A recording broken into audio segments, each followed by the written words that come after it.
Hello friends, welcome back again. आज हम अंतर्राष्ट्रीय परिदृश्य को पढ़ेंगे। हम जनवरी 2023 की क्रोनोलॉजी को पढ़ रहे थे, जिसमें कि दिसंबर 2022 के करंट अफेयर्स आपके कंपाइल्ड हैं। तो लास्ट वीडियो के अंदर हमने मासिक घटनाओं का सार संग्रह देख लिया था। आज हम अंतर्राष्ट्रीय परिदृश्य यानी कि इंटरनेशनल न्यूज़ को देखेंगे। तो देखिए फ्रेंड्स, हमारा उद्देश्य जो है, या हमारे चैनल का उद्देश्य कह लीजिए, तो एक ही टारगेट है हमारा कि इस मैगजीन से मैक्सिमम आउटपुट जो है आप लोगों के लिए कैसे निकाला जाए। तो उसके लिए जो भी लेस इंपॉर्टेंट चीज़ें होंगी उसको हालांकि मैं आपको बताऊंगी, लेकिन आपको उसको एग्जाम पॉइंट ऑफ व्यू से नहीं पढ़ना है। सिर्फ इसीलिए बताती हूँ ताकि कोई ये ना कहे कि हमने जो है आपने ये चीज़ नहीं पढ़ाई है, ये आर्टिकल आपने कंप्लीट नहीं किया है, इसीलिए हम उसको पढ़ते हैं। बाकी जो 60 पेजेस की मैगजीन है, उसमें से मैक्सिमम आपको 30 पेजेस जो है वो इम्पॉर्टेंट होते हैं। ठीक है, कई चीज़ें आपको इसमें से जो है छोड़नी भी होती है, क्योंकि कई चीज़ें इन डिटेल आपसे कोई नहीं पूछेगा। हर एग्ज़ाम का एक अपना तरीका होता है क्वेश्चंस को पूछने का। यही करंट अफेयर्स आपको यूपीएससी में भी पूछे जाते हैं, लेकिन एक अलग पॉइंट ऑफ व्यू से वो क्वेश्चन जो है वो फ्रेम होता है।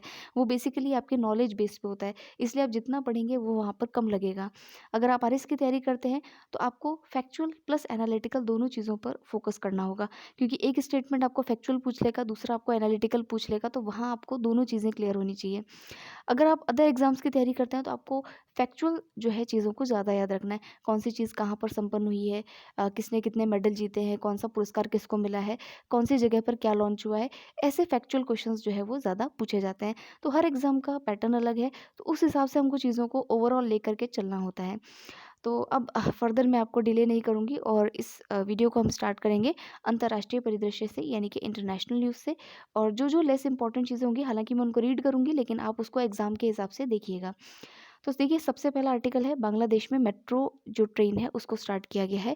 जैसा कि इंडिया के अंदर मेट्रो ट्रेन स्टार्ट हुई है तो जापान की सहायता से स्टार्ट की गई है, उसी प्रकार बांग्लादेश के अंदर भी इसको जापान की सहायता से स्टार्ट किया गया है। और इसमें देखिए कि वहाँ की प्रधानमंत्री शेख हसीना जो हैं, उन्होंने इसको लॉन्च किया है। और ये जो पहली मेट्रो ट्रेन है, ये आपके बांग्लादेश में 12 किलोमीटर्स जो है उस रूट को ये कवर करेगी। दियाबारी से अगर गाँव तक जो है इसको जो है वो चलाया जाएगा। तो इतने ही इसमें काम की बातें हैं, ज़्यादा इसमें कुछ पढ़ने की ज़रूरत आपको है नहीं। फिर चलते हैं से नेक्स्ट न्यूज़ पे, जो भी जो कि दोबारा इतने ज़्यादा इंपॉर्टेंट नहीं है, क्योंकि ये ऐसे चीज़ भी नहीं पूछी जाती है एग्ज़ाम में। फिर भी हम इसको एक रीड आउट कर लेते हैं। मालदीव के जो पूर्व राष्ट्रपति हैं, जिनका नाम है अब्दुल्ला यामीन, उनको जो है 11 साल की सज़ा जो है वहाँ के कोर्ट के द्वारा सुनाई गई है। और बेसिकली उन पे चार्जेस क्या है, मनी लॉन्ड्रिंग के चार्जेस हैं, धन शोधन और भ्रष्टाचार के चार्जेस उनके ऊपर हैं। अगर आप देखेंगे, किसी ने अगर ट्रैक किया हो, तो 2013 से 2018 के बीच में ये वहाँ के जो है वो राष्ट्रपति थे। और इनका झुकाव जो है वो चाइना की तरफ ज़्यादा था, भारत की तरफ कम, चाइना की तरफ ज़्यादा था। ठीक है। और मालदीव्स की अगर मैं बात करूँ, तो ये अगर भारत का नक्शा है तो यहाँ मालदीव्स पड़ता है। एक आइलैंड नेशन है, ये एक द्वीपीय राष्ट्र है, और पर्यटक यहाँ पे काफ़ी ज़्यादा जाते हैं। और इसको पूरे कहते हैं कि साइकिल से जो है आप पूरा देश घूम सकते हैं, इतना मतलब छोटा है ये। और इंडिया की जो नेबर फर्स्ट पॉलिसी है, उसके तहत जो है इसको भी काफ़ी सहायता मालदीव्स को दी जाती है। तो जब आप आईआर पढ़ेंगे, तो मालदीव्स और भारत के संबंधों के बारे में काफ़ी विस्तृत चर्चा वहाँ पर हम करते हैं। तो अभी तो हम चलेंगे फिलहाल नेक्स्ट आर्टिकल पे। विश्व बैंक जो है उसने जेंडर उत्तरदायी टूल किट जो है उसको लॉन्च किया है। ठीक है। तो अब ये क्या है, टूल किट क्या है, और जेंडर उत्तरदायी क्या होता है, और वर्ल्ड बैंक ने क्यों लॉन्च किया है, ये सारी चीज़ें हम यहाँ पर क्लियर करते हैं। देखिए, हमारे भारत के अंदर जो पब्लिक ट्रांसपोर्ट होता है, जैसे बसेस होती हैं, ट्रेन्स होती हैं, इसका उपयोग महिलाएं काफ़ी करती हैं। लेकिन आपने देखा होगा कि महिला उपयोगी जो है वो हमारे जो पब्लिक ट्रांसपोर्ट है वो नहीं है। अगर हम कंपेयर करें अदर कंट्रीज से, तो वहाँ पर जो है वुमेन को, या फिर जो डिसेबल्ड जो व्यक्ति हैं, उनके लिए जो पब्लिक ट्रांसपोर्ट होता है उसको काफ़ी ज़्यादा जो है कोऑपरेटिव बनाया जाता है, लेकिन भारत में ऐसा नहीं है। तो इसके लिए जो वर्ल्ड बैंक है उसने कहा है कि भाई, अगर आप देखें तो जो वैश्विक स्तर पर जो महिलाएं हैं, उनकी सबसे कम भागीदारी है श्रम बल के अंदर। सबसे कम महिलाएं जो है भारत के अंदर ऐसी महिलाएं जो सबसे कम भागीदारी देती हैं वैश्विक श्रम बल में। और 22% के करीब जो है, अगर डेटा देखें, तो वो उनकी भागीदारी है जीडीपी के अंदर वर्किंग पॉपुलेशन के रूप में। और उसका मेजर कारण जो है कहीं ना कहीं ये भी है कि जो पब्लिक ट्रांसपोर्ट्स हैं वो महिलाओं के अनुकूल नहीं हैं। तो आने जाने में आपने देखा होगा कि अभी भी ऐसा कहते हैं कि भाई, रात को 8 बजे से पहले घर पे आ जाओ, या रात को जो है बसेज़ में जो है सफ़र मत करो, सेफ़ नहीं है, सेफ़ नहीं है, ऐसा करके कहते हैं। और ये अगर मैं कहूँ तो सच भी है। मेरा तो पर्सनल अनुभव है कि दिन में भी जाते हैं तब भी सेफ़ नहीं लगता है। घटनाएँ होती हैं, ऐसा नहीं कि किसी पे ब्लेम कर रहे हैं, लेकिन घटनाएँ ऐसी हो जाती हैं। तो देखिए इसमें जो है जो वर्ल्ड बैंक है उसने कहा है कि भारत में जेंडर उत्तरदायी शहरी गतिशीलता, जिसको कि हम कहेंगे अर्बन मोबिलिटी, और सार्वजनिक स्थानों को सक्षम करने पर एक टूल किट लॉन्च किया गया है। और उस टूल किट के अंदर इन्होंने 4 उद्देश्य दिए हैं। ठीक है, वो 4 उद्देश्य क्या हैं वो हम पढ़ेंगे। उन उद्देश्यों में उन्होंने कहा है कि हमारे यहाँ पर जो है जो इसका उद्देश्य महिलाओं की जो यात्रा आवश्यकताएं हैं उसको अधिक समावेशी सार्वजनिक परिवहन को डिज़ाइन करने के तरीके के बारे में भारतीय शहरों का मार्गदर्शन करना। तो ये टूल किट से क्या होगा कि जो भारतीय शहरों के अंदर जो भी पब्लिक ट्रांसपोर्ट है उसको महिलाओं के अनुकूल कैसे बनाया जाए, इसके लिए मार्गदर्शन करना इसका जो है वो मेन उद्देश्य है। अब अगर आप यहाँ पर देखेंगे तो यहाँ पर लिखा है कि 4 पिलर अप्रोच जो है वो वर्ल्ड बैंक ने सजेस्ट की है कि आपको 4 पिलर्स पे काम करना चाहिए। सबसे पहला तो है एक्सेस द ग्राउंड सिचुएशन। सबसे पहले जो ग्राउंड सिचुएशन जो है मूल स्थिति जो है उसको आपको देखना है अच्छे तरीके से। उसके बाद में प्लानिंग करनी है। ठीक है, प्लानिंग और पॉलिसी जो मूल स्थिति है उसको देख करके बनानी है। ऐसे नहीं कि पहले ही आप प्लान करने लग जाओ, पहले क्या स्थिति है उसको देख करके प्लानिंग करनी है। तीसरा है build capacity and raise awareness, यानी कि कैपेसिटी बिल्डिंग करिए और अवेयरनेस जागरूकता लोगों के अंदर ज़्यादा से ज़्यादा इसके अंदर बढ़ाइए। और लास्टली जो है आपको इंफ्रास्ट्रक्चर जो मूलभूत ढांचा है उसमें परिवर्तन करने की ज़रूरत है। तो ये 4 पिलर अप्रोच है उस टूल किट के अंदर जो कि वर्ल्ड बैंक के द्वारा भारत को दी गई है, ताकि जो सार्वजनिक क्षेत्र परिवहन है वहाँ पर महिलाओं के लिए जो है वो काफ़ी उपयोगी बन सके। अब देखिए जो नेक्स्ट खबर है वो संयुक्त राष्ट्र सुरक्षा परिषद की तरफ से है, यानी कि यूएनएससी की तरफ से है। यूएनएससी ने ये कहा है, और देखिए 70 साल बाद में जो है पहली पहली बार 70 साल पहले बर्मा को जो है अपने यूएन यूनाइटेड नेशंस में इंक्लूड करने के लिए कुछ रेजोल्यूशन यूएनएससी के द्वारा लाया गया था। और अभी 70 ईयर्स के बाद में जो है यूएनएससी म्यांमार को लेकर के कोई रेजोल्यूशन लेकर के आया है। रेजोल्यूशन किस बात को लेकर के है आपको पता होगा कि 2021 के अंदर जो वहाँ की गवर्नमेंट है, जो कि एक क्या कहें एक लोकतांत्रिक सरकार का जो वहाँ गठन हुआ था, उसको वापस से टॉपल कर दिया वहाँ की जुंटा सरकार ने। वापस से उसको हटा करके जो जुंटा गवर्नमेंट है उसने अपना रूल इस्टेब्लिश कर लिया। जुंटा आप समझते हैं कि म्यांमार के अंदर पहले डेमोक्रेसी नहीं थी। ठीक है, आंग सान सूची जो वहाँ की महिला नेता है उन्होंने काफ़ी जो है इसके लिए संघर्ष किया है कि वहाँ पर लोकतांत्रिक सरकार आ सके म्यांमार के अंदर। और जब वहाँ पर म्यांमार में लोकतांत्रिक सरकार बनी, उसको 2021 के अंदर वापस से हटा करके वापस से जुंटा गवर्नमेंट ने अपना शासन जो है वो स्थापित किया। और जो वहाँ के लीडर्स थे जैसे आंग सान सूची है और भी जो वहाँ के प्रधानमंत्री राष्ट्रपति रहे हैं, उनको जो है जेल के अंदर जो है वो रखा है, हाउस अरेस्ट में रखा, किसी को नज़रबंद रखा या फिर किसी को जेल के अंदर रखा। तो अभी जो सुरक्षा परिषद है, अंतर्राष्ट्रीय जो आपकी संयुक्त राष्ट्र सुरक्षा परिषद है, उसने कहा है कि भाई म्यांमार के अंदर मानवाधिकारों का उल्लंघन हो रहा है। और जितने भी पॉलिटिकल प्रिजनर्स हैं जैसे कि आंग सान सूची है, वहाँ के पूर्व राष्ट्रपति विन माइंट है, उन सबको जो है आपको छोड़ना पड़ेगा। ठीक है, तो ये जो है यूएनएससी ने अपना एक रेजोल्यूशन पारित करके म्यांमार की सरकार को ये जो है वो निर्देश दिए हैं। अब देखिए कि 15 सदस्यीय ये संयुक्त राष्ट्रीय सुरक्षा परिषद होती है। तो इसमें जो 12 सदस्य हैं उन्होंने तो कहा है कि हाँ भाई बिल्कुल सही बात है, उस मत का समर्थन किया है। लेकिन 3 ऐसे राष्ट्र हैं जिन्होंने इस पे से एब्सटेन किया है वोटिंग से, यानी कि वोटिंग नहीं की है। उनमें 3 राष्ट्रों में नाम आता है भारत का, चीन का और रशिया का। तो इन तीनों ने जो है एब्सटेन किया है वोटिंग से। तो ये आप नाम ध्यान रखिएगा कि किन 3 देशों ने जो है एब्सटेन किया है। तो चाइना, इंडिया और जो आपका रशिया है उसने एब्सटेन किया है इससे।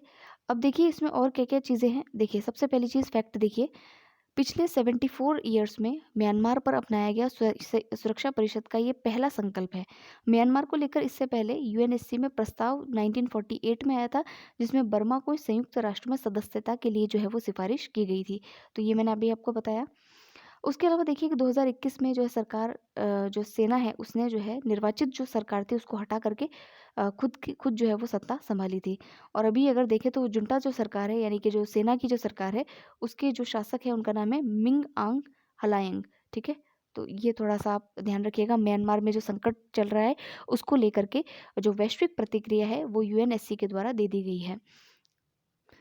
अब देखिए जो न्यूज़ है वो दोबारा से यूएनएससी को लेकर के ही है। संयुक्त राष्ट्र जो सुरक्षा परिषद है उसके द्वारा जो है कई देशों के अंदर पीस कीपिंग फोर्स, जिसको कि आप कहते हैं, हिंदी में कहेंगे उसको, जो शांति सैनिक जो हैं उनको भेजा जाता है। तो देखिए, संयुक्त राष्ट्र की जो ये शांति सैनिक होते हैं, ये अलग अलग देशों के ही सैनिक होते हैं। जैसे भारत की तरफ से सबसे ज़्यादा सैनिक जो है वहाँ पर कार्य करते हैं।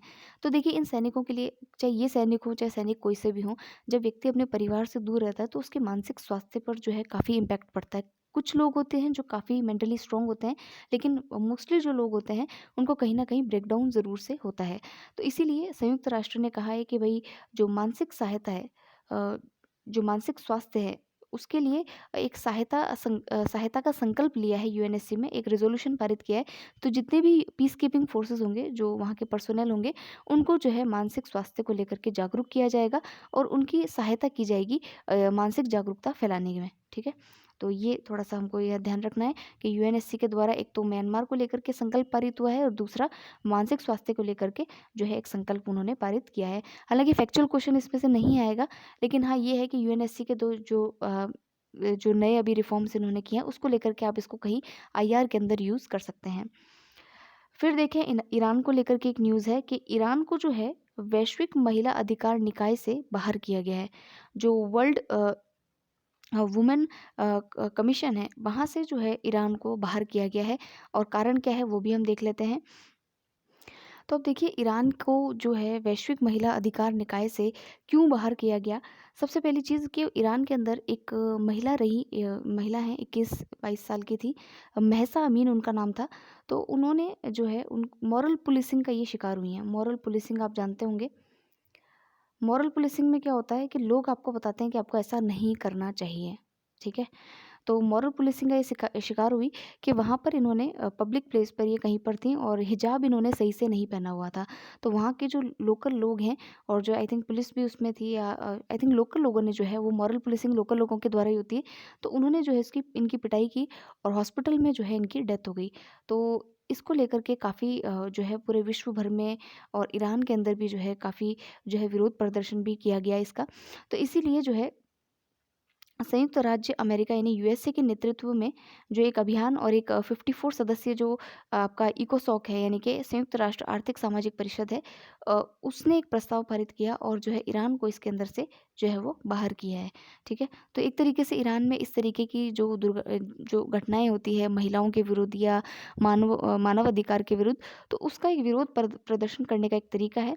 और वैसे भी आपको पता है कि ईरान और यूएसए के जो संबंध है वो काफ़ी स्ट्रेन्ड रहे हैं, काफ़ी जो है टसल उनके बीच में चलता है। तो इसीलिए जो है इसको चलते हुए भी हम इसको देख सकते हैं कि वैश्विक महिला अधिकार निकाय जो है उससे ईरान को जो है वो अलग कर दिया गया है। फिर देखते हैं, नेक्स्ट आर्टिकल है आपका world wide cost of living सर्वे।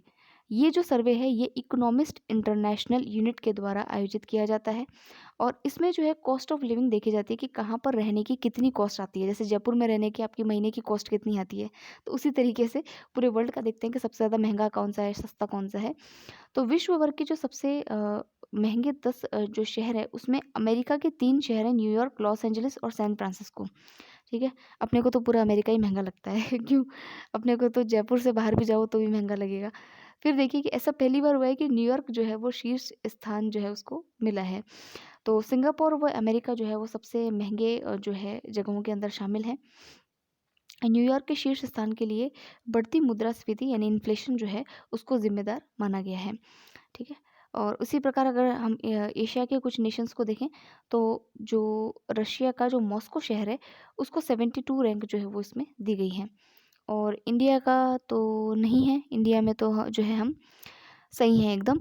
और सबसे सस्ते शहर अगर आप यहाँ पर देखेंगे तो सीरिया का दमिश्क, लीबिया का त्रिपोली, और ईरान का तेहरान, और ट्यूनीशिया का ट्यूनिस, और उज़्बेकिस्तान का ताशकंद जो है वो सस्ते शहरों के अंदर शामिल हैं। निचले पायदान में अगर आप देखेंगे तो इंडिया के भी 3 शहर शामिल हैं, जैसे कि बेंगलुरु है, चेन्नई है, अहमदाबाद है। तो ये आई थिंक सस्ते शहरों में ही हैं इनके कंपैरिज़न में तो। तो आप तो 2 ही नाम याद रखिएगा, नंबर 1 पे सिंगापुर और न्यूयॉर्क दोनों हैं।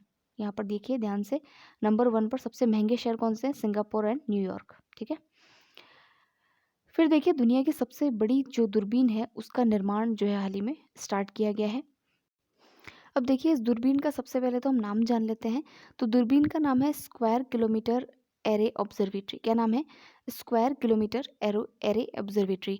और ये सबसे बड़ी जो है रेडियो टेलीस्कोप होगा, सबसे बड़ा रेडियो टेलीस्कोप होगा ये। सबसे बड़ा इसको क्यों कह रहे हैं? तो देखिए ये 2 पार्ट्स में बना है। तो सबसे पहला पार्ट जो है इसका वो आपका बनेगा दक्षिण अफ्रीका के जो रेगिस्तान है, कारू रेगिस्तान, कारू डेज़र्ट, वहाँ पर जो है इसको बनाया जा रहा है। और जो दूसरा हिस्सा है वो बनेगा कहाँ पर? ठेठ ऑस्ट्रेलिया में, ठीक है? तो पश्चिमी ऑस्ट्रेलिया जो है वहाँ पर इसका जो है पश्चिमी ऑस्ट्रेलिया में जो पर्थ है उसमें जो है इसका दूसरा हिस्सा बनाया जा रहा है। तो ये काफ़ी एक क्या कहें सबसे लंबी जो है वो दूरबीन होगी। और इसको बनाने में 8 देश जो हैं वो पार्टिसिपेट कर रहे हैं। और 2030 तक, आई थिंक 2030 तक नहीं, 2028 तक जो है इसका निर्माण कार्य पूरा होगा। लगभग 30 ईयर्स के अंदर जो है ये टेलीस्कोप कंप्लीट हुआ है। तो अब देखिए कौन कौन से 8 देश हैं जो शामिल हुए हैं। दक्षिण अफ्रीका है, ऑस्ट्रेलिया है, ब्रिटेन है, चाइना है, इटली, नीदरलैंड्स, पोर्चुगल, स्विट्ज़रलैंड है। इंडिया इसके अंदर नहीं है, तो ये भी अपने को ध्यान रखना है। तो ये था इसके बारे में। तो एसकेए के बारे में आप ध्यान रखेंगे, एसकेएओ के बारे में। एसकेएओ का फुल फॉर्म क्या है? Square kilometre array observatory. और इसको 2 हिस्सों में बनाया जाएगा। पहला हिस्सा इसका दक्षिण अफ्रीका के कारू रेगिस्तान में, और दूसरा हिस्सा जो है इसका जो पश्चिमी ऑस्ट्रेलिया है उसके पर्थ में जो है इसको लगाया जाएगा। तो ये क्या होगा, पूरे जो अपने विश्व की सबसे बड़ा जो टेलीस्कोप है वो ये एसकेएओ है, ठीक है? तो ये थोड़ा सा ध्यान रखना है इसके बारे में। और इसकी विशेषताएँ क्या है कि जो आपका आइंस्टीन के जो सिद्धांत है उसका सटीक परीक्षण ये करेगा। और 50 मेगाहर्ट्ज़ से लेकर के 25 गीगाहर्ट्ज़ तक की फ्रीक्वेंसी रेंज जो है उस पे ये कार्य करेगा। इससे इस टेलीस्कोप से पृथ्वी के बाहर जो जीवन है उसको खोजने में भी जो है सहायता मिलेगी। तो ये इसके बारे में था।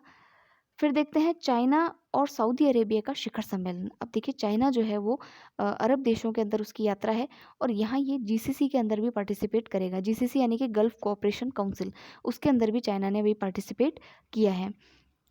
अब देखिए चाइना और सऊदी अरेबिया के बीच में जो ये शिखर सम्मेलन हुआ है, शिखर सम्मेलन का मतलब होता है कि चाइना के जो हेड ऑफ़ द नेशन है यानी कि शी जिनपिंग है, और सऊदी अरेबिया के जो क्राउन प्रिंस है किंग सलमान, उनके बीच में ये वार्ता जो है वो हुई है। इसी को समिट कहते हैं कि जब राष्ट्राध्यक्ष आपस में बातचीत करते हैं। तो चाइना और सऊदी अरेबिया इससे पहले भी 2016 में इनकी मीटिंग हो चुकी है, और 2016 के बाद में ये दूसरी मीटिंग है जिसमें कि चाइना के राष्ट्रपति शी जिनपिंग जो है वो सऊदी अरेबिया की यात्रा पे हैं। अब इन्होंने क्या-क्या किया? तो सबसे पहली चीज़ तो इन्होंने गल्फ़ कोऑपरेशन काउंसिल जो है, गल्फ़ कोऑपरेशन काउंसिल क्या है? जो गल्फ़ कंट्रीज़ हैं, खाड़ी के जो देश हैं, उसकी जो मीटिंग है उसके अंदर भी चाइना ने पार्टिसिपेट किया है। तो अब देखिए इस पे मैं इतना ज़ोर क्यों दे रही हूँ? क्योंकि इसके ऊपर जो है यूपीएससी के प्रीलिम्स में क्वेश्चन आ चुका है। क्वेश्चन सीधा-सा था कि निम्न में से कौन-सा देश जीसीसी का सदस्य जो है वो नहीं है, ठीक है? तो उसमें कुछ ऑप्शंस थे। अब ऑप्शंस तभी पता होंगे जब आपको इसका आंसर पता हो। तो देखिए बहरीन, कुवैत, ओमान, कतर और संयुक्त अरब अमीरात, ये जो है इसके गल्फ़ कोऑपरेशन काउंसिल के सदस्य हैं। जो 6 इसके अंदर सदस्य देश हैं उनके नाम आपको पता होने चाहिए। तो ये क्वेश्चन आ सकता है एग्ज़ाम में, क्योंकि अब ये चर्चा में है तो हो सकता है दोबारा से पूछ ले। अब देखिए उसके अलावा क्या-क्या बातें यहाँ पर हुई है। तो यहाँ के क्राउन प्रिंस से उन्होंने मुलाकात की। उसके अलावा सूडान के जो हेड ऑफ़ द नेशन है उससे भी उन्होंने मुलाकात की है, और काफ़ी निवेश के जो समझौते हैं उन्होंने जो है वो चाइना और सऊदी अरेबिया के बीच में उनमें हस्ताक्षर हुए हैं। एक तो कॉम्प्रिहेंसिव स्ट्रैटेजिक पार्टनरशिप एग्रीमेंट पर इन्होंने जो है वो समझौते पर हस्ताक्षर किया है, यानी व्यापक रणनीतिक साझेदारी समझौता। दूसरा इन्होंने जो है $30 बिलियन के जो है समझौतों पर हस्ताक्षर किया है। 34 इन्होंने इन्वेस्टमेंट के जो समझौते हैं उन पर हस्ताक्षर किया है।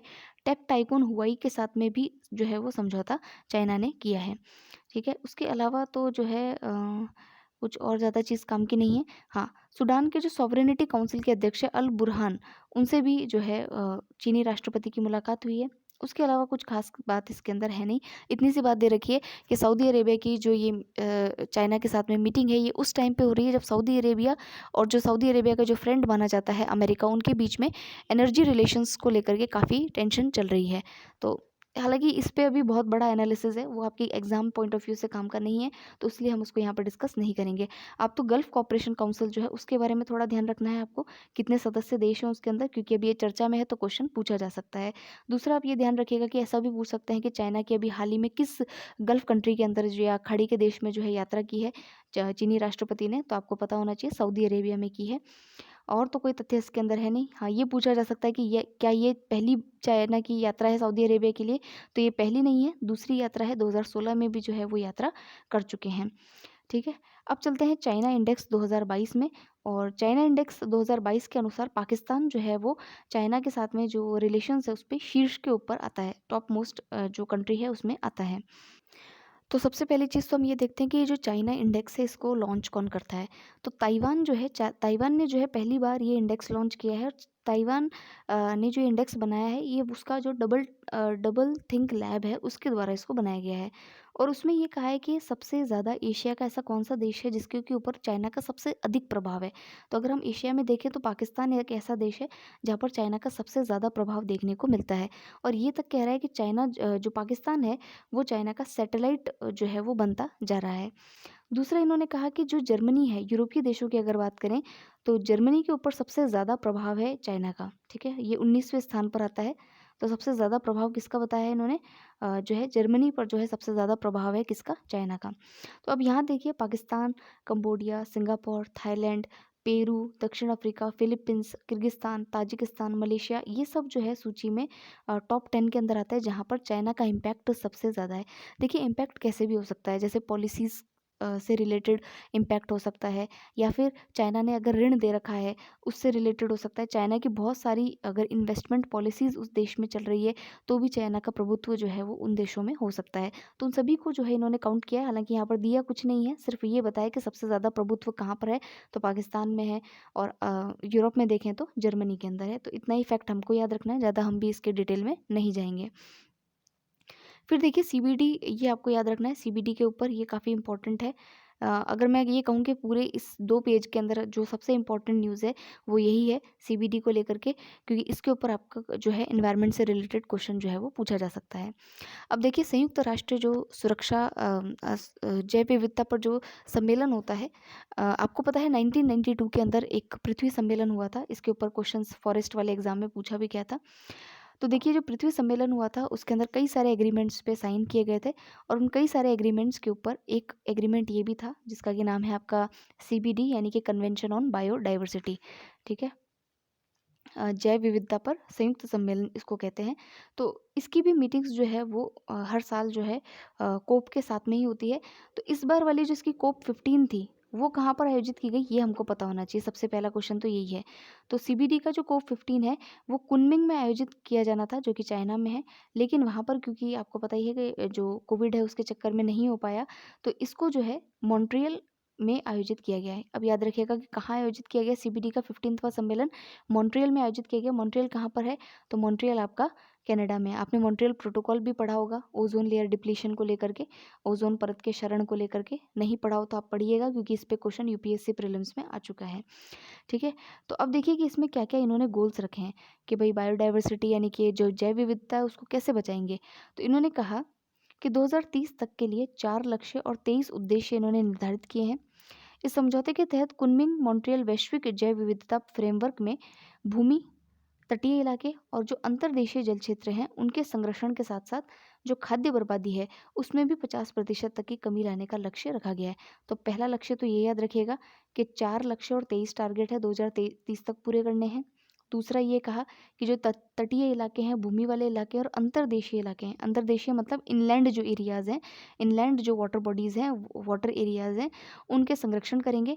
और जो खाद्य की बर्बादी है उसमें 50% तक की कमी लेकर के आएंगे।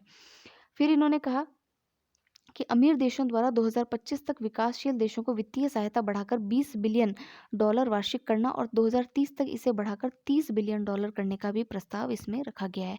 तो ये इंपॉर्टेंट बातें इसके अंदर है, ये आपको याद रखनी है। इसमें स्टेटमेंट बना करके क्वेश्चन आपसे पूछ लिया जाएगा।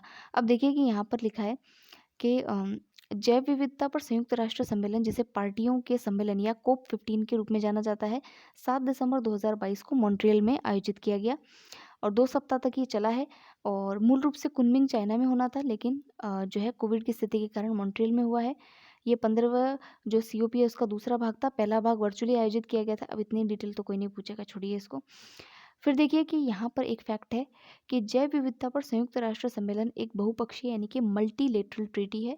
बहुपक्षीय संधि है जिसे 1992 में रियो डी जेनेरियो में पृथ्वी शिखर सम्मेलन में जो है वो हस्ताक्षरित किया गया था और ये 1993 से लागू की गई। इसके 3 उद्देश्य हैं: जैव विविधता का संरक्षण करना, जैव विविधता के घटकों का सतत उपयोग करना और आनुवंशिक संसाधनों के उपयोग से होने वाले लाभों का उचित और न्यायसंगत बंटवारा करना। ठीक है, तो बायोडाइवर्सिटी के कंजर्वेशन के लिए सारे स्टेप जो है वो सीबीडी के द्वारा उठाए गए हैं और इस पे कई सारे देशों ने दस्तखत भी किए हैं। तो आप याद रखिएगा COP15 का सम्मेलन कहाँ हुआ, मॉन्ट्रियल के अंदर हुआ है और क्या क्या प्रस्ताव इसमें रखे गए हैं वो सब आपको याद होने चाहिए। ठीक है, अब हम शॉर्ट न्यूज़ देख लेते हैं। अब एक ही पेज हमको पढ़ना है, यहाँ पे देखते हैं क्या क्या न्यूज़ यहाँ पे इंपॉर्टेंट है। पहली न्यूज़ जो है वो अमेरिका ने जो परमाणु संलयन होता है जिसको न्यूक्लियर फ्यूज़न हम बोलते हैं, उसमें जो है उस एक्सपेरिमेंट में सफलता प्राप्त कर ली है। आपने अगर देखा हो तो न्यूक्लियर फ्यूज़न हम पढ़ते हैं कि जो आपके स्टार्स होते हैं, क्योंकि स्टार्स की खुद की अपनी एनर्जी होती है, अपनी खुद की लाइट होती है। मून नहीं, सॉरी, सन जो है वो भी एक स्टार है और उसकी भी खुद की अपनी ओन लाइट है। तो वो भी न्यूक्लियर फ्यूज़न करते हैं और न्यूक्लियर फ्यूज़न जो एक्सपेरिमेंट होता है उसमें कार्बन फ्री एनर्जी निकलती है और स्वच्छ ऊर्जा जिसको आप कहते हैं, कार्बन से मुक्त जो ऊर्जा है वो स्वच्छ ऊर्जा ही होती है। तो इसीलिए अमेरिका ने ऐसा एक्सपेरिमेंट किया है, वहाँ के जो कैलिफोर्निया की जो लेबोरेटरी है उसने ये एक्सपेरिमेंट किया है जो कि काफ़ी सफल भी रहा, जिससे कि कार्बन फ्री एनर्जी जो है वो बनाई जा चुकी है और ऐतिहासिक रूप से पहली बार ऐसा हुआ है कि न्यूक्लियर फ्यूज़न का जो एक्सपेरिमेंट है वो सफलतापूर्वक जो है अमेरिका के द्वारा किया गया है। और देखिए ये जो न्यूक्लियर फ्यूज़न होता है इसके अंदर क्या होता है, दो हल्के परमाणु नाभिक मिलकर के भारी परमाणु बनाते हैं और इससे विशाल मात्रा में जो है ऊर्जा उत्पन्न होती है।